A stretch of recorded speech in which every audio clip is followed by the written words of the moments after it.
From the dark hills of the Cockpit Country to the silent streets of Kingston after midnight, Jamaica holds stories that most people are too afraid to tell. Stories whispered between families, stories hidden in old districts, stories of duppies, creatures, and things that move in the dark. Tonight, you're listening to Scared in Jamaica. Turn off your lights, lock your doors, and listen carefully, because some stories are true. Before we begin tonight's stories, make sure to like, subscribe, and turn on the notifications for more Jamaican horror stories every week. Now, let's begin.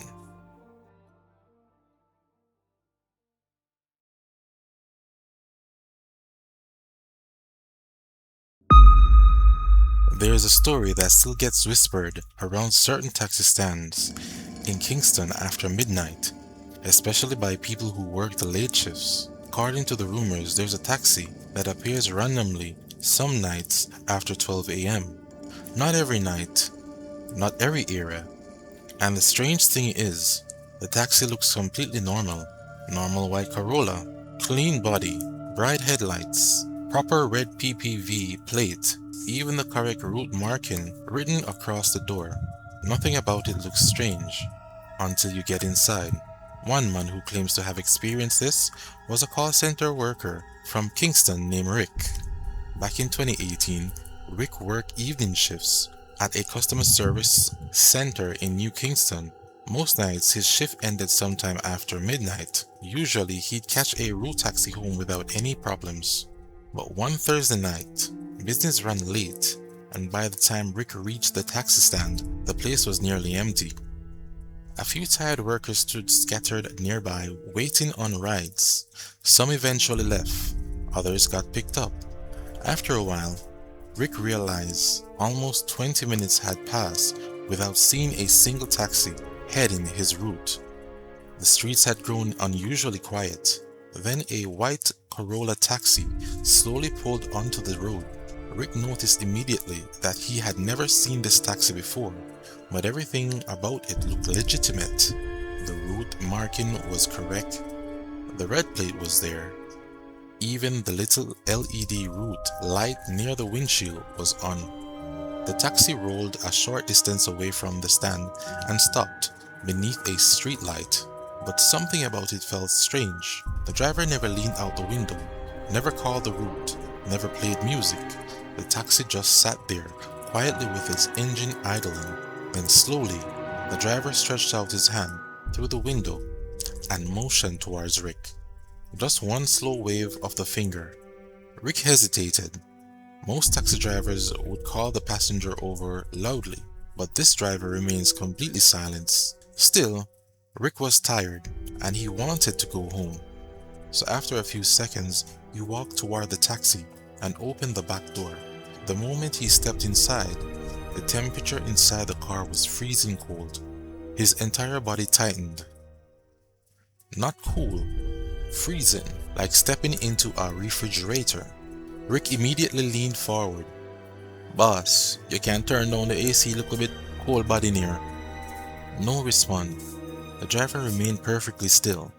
Rick frowned slightly and looked up towards the rearview mirror. "Boss." The driver didn't have any eyes. Where his eyes should have been, there was only darkness. No whites, no pupils, no eyelids. Just black empty sockets, staring back at him through the mirror. Rick froze instantly. For a second he couldn't even breathe. Then panic slammed into him all at once. What the hell? Rick grabbed the door handle immediately and tried pulling it open. Nothing. The door wouldn't budge. Now fully panicking, he started yanking the door handle repeatedly. Still locked. "Open the door!" The driver didn't even react. Didn't move. Didn't blink. Just sat in silence facing forward. Rick tried rolling down the window. Nothing. Then he grabbed a bottle from his bag and slammed it against the glass. The bottle cracked. The window barely. At this point, Rick was practically kicking against the door trying to escape. Meanwhile, the driver remained completely motionless. Then slowly, the driver lifted one hand from the steering wheel and pointed towards the windshield. Rick looked forward. Outside the windshield, the street suddenly looked darker, empty, quiet, like the entire road had gone dead silent. Then suddenly, click, the back door unlocked itself. Rick immediately shoved the door open and stumbled out onto the roadside.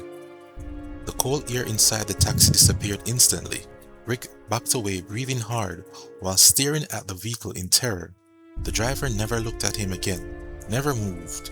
Then after several seconds, the taxi slowly pulled away from the curb and disappeared down the road.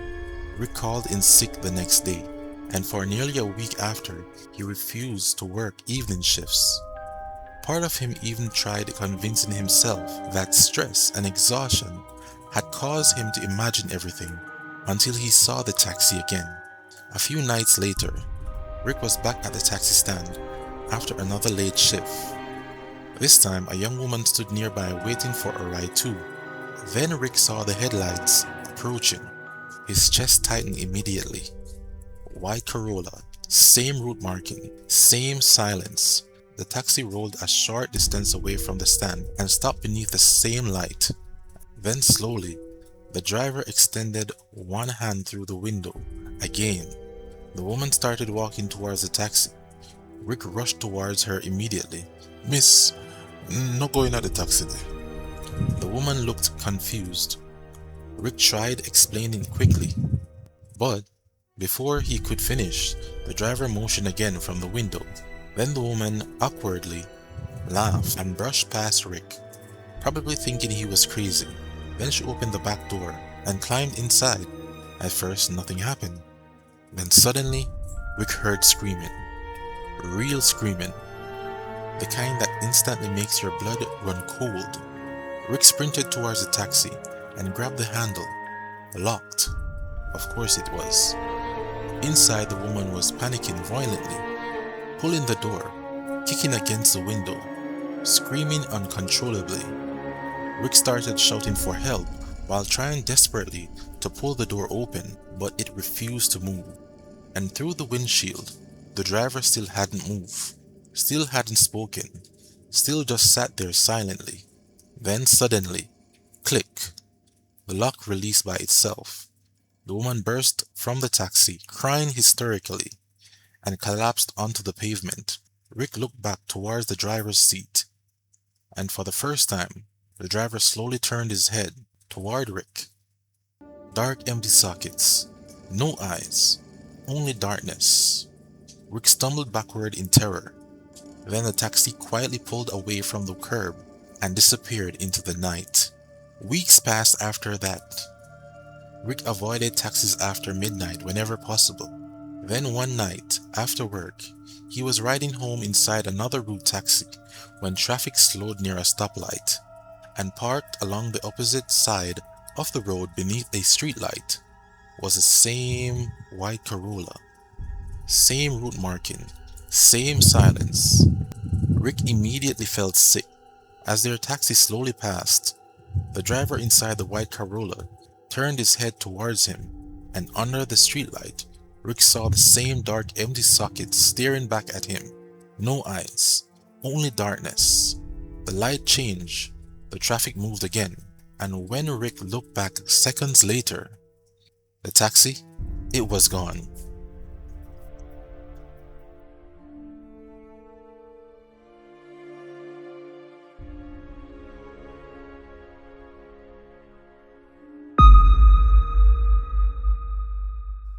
Rain had been falling over Kingston since evening. Not heavy rain, just one steady drizzle that made the zinc fences shine under streetlights and filled the night air with that cold, damp feeling Jamaicans know too well. 11-year-old Alana sat cross-legged on her bed, watching cartoons on low volume while her mother moved around, folding laundry. "You have school tomorrow. Don't stay up too late," her mother called from the kitchen. "Me know already." Alana answered. Her mother, Denise worked as a caregiver. Some months she had steady work, other months she barely got any calls at all. The old patient she had been taking care of passed away 4 months earlier, and since then, Denise mostly depended on small fill-in jobs from colleagues. That afternoon, one of her co-workers, Miss Claudette, invited Denise to help clear out the house of an elderly English woman who had recently died in St. Andrew. The woman had lived alone in Jamaica for years. According to Miss Claudette, the dead woman's children flew down from England just to sell the property and throw away most of the belongings. Them rich people ain't not keep nothing. Denise said earlier, while unpacking old kitchen items they had been allowed to take home. Then she smiled. But me bring something for you. She disappeared into the bedroom and returned holding a large doll. Alana's smile slowly faded. The doll looked almost real. It was the size of a 7-year-old child, with pale skin, glossy blue eyes, and long golden hair tied with a faded ribbon. Its dress looked old-fashioned, like something from another country. You like it? Denise asked. Alana hesitated, It pretty. but something about the doll felt wrong. Its eyes looked too real, like they were watching. Miss Claudette said the old lady loved this doll bad. She keep it in her room all the time. Denise laughed and placed it in the corner chair. She probably spend beer money upon it too. That night, Alana couldn't stop looking at the doll. Even while laying in bed, she felt like the doll was staring directly at her. Eventually, she turned away and forced herself to sleep. Around 2:13 a.m., she woke up suddenly. The TV was off. The room was dark, except for moonlight coming through the curtains. And for a second, she thought somebody was standing beside her bed. Alana nearly screamed before realizing it was the doll. The doll was no longer in the chair. It was sitting at the foot of her bed, facing her. Her heart nearly stopped. Mommy, Denise rushed into the room half asleep. what happened? The doll move. Denise turned on the light and sighed. Alana, stop frightening yourself. You put it there. No. Denise rubbed her eyes. Probably you move it and don't even remember. But even Denise looked uncomfortable. Picking the doll up, she placed it back in the chair before leaving. Go sleep. Alana barely slept after that. The next day she tried avoiding the doll completely. She even turned it to face the wall. That evening she went outside to buy a bag of bag juice from the shop nearby.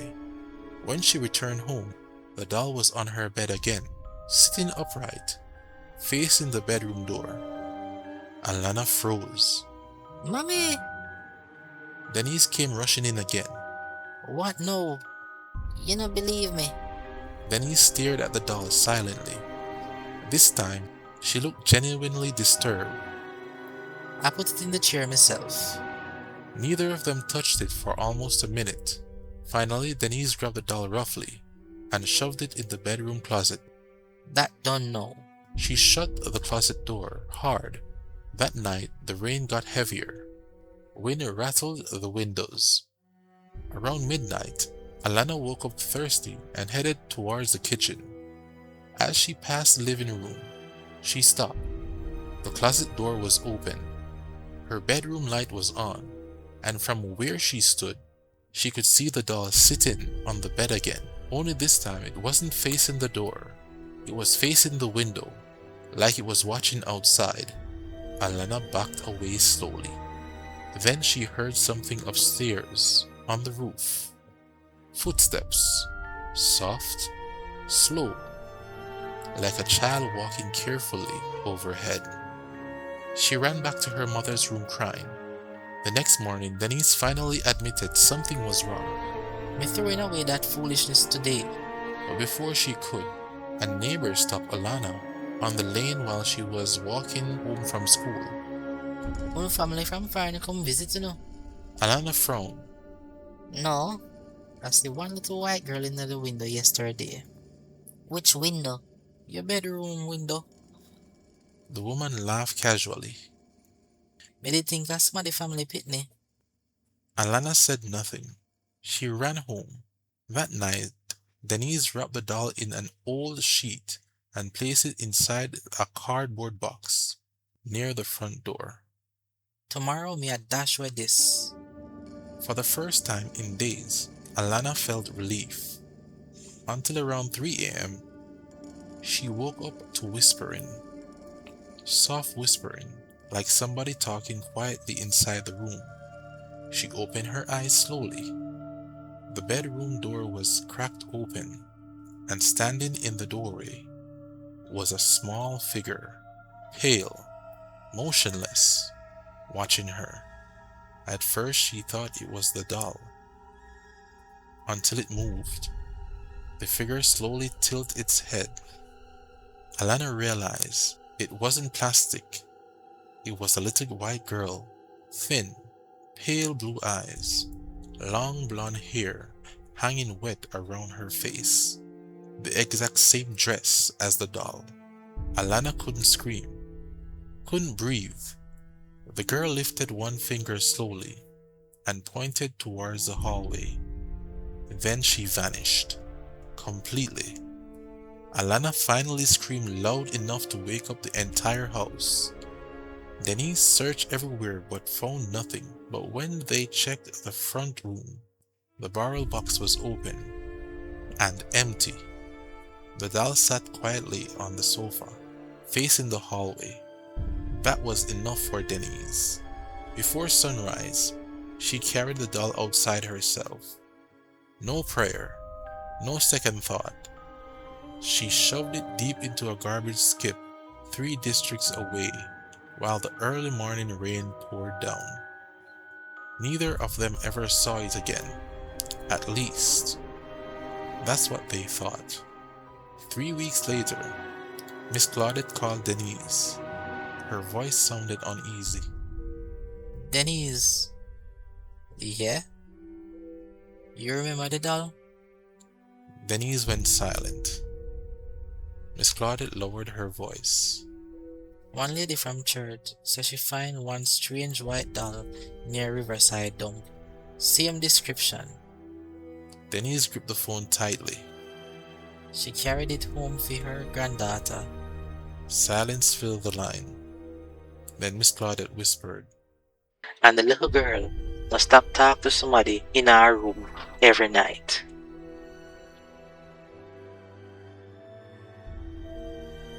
If you've been enjoying tonight's stories so far, make sure to subscribe to Scared in Jamaica and comment which story has disturbed you the most. Now, let's head deep into the Cockpit Country.